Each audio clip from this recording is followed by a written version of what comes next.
নবদ্বীপে গঙ্গায় বালি মাফিয়ারা কাজ করছে বললেন রানাঘাটের সাংসদ জগন্নাথ সরকার। নবদ্বীপে গঙ্গা পরিদর্শনে এলেন রানাঘাটের সাংসদ জগন্নাথ সরকার।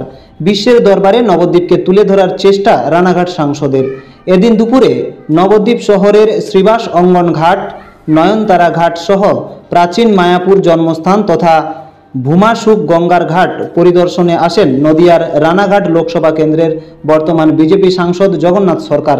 পরিদর্শন শেষে সাংবাদিকদের মুখোমুখি হয়ে জগন্নাথ সরকার বলেন, নবদ্বীপ প্রাচীন শহর, এর একটা ঐতিহ্য রয়েছে, আর এখানেই গঙ্গায় বিভিন্নভাবে চর পড়ছে, বালি মাফিয়া কাজ করছে।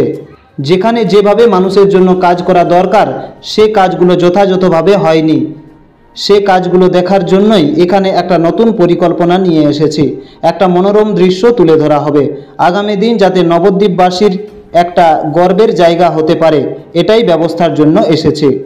নবদ্বীপ প্রাচীন ধাম শহর, এর একটা ঐতিহ্য রয়েছে। এখানেই স্বয়ং যুগাবতার চৈতন্যদেব অবতীর্ণ হয়েছিলেন, যাকে কলিযুগের অবতার হিসাবে ধরা হয়।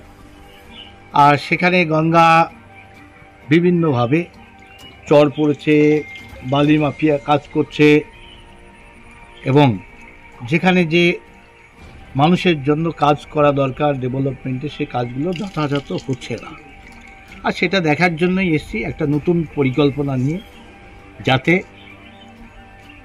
আগামী দিন নবদ্বীপবাসীর গর্বের একটি জায়গা হতে পারে, সেই রকম জায়গা চয়ন বা একটা স্মৃতির কাছে মনোরম একটা দৃশ্য তুলে ধরা যায় নবদ্বীপের, তারই ব্যবস্থার জন্য আসা।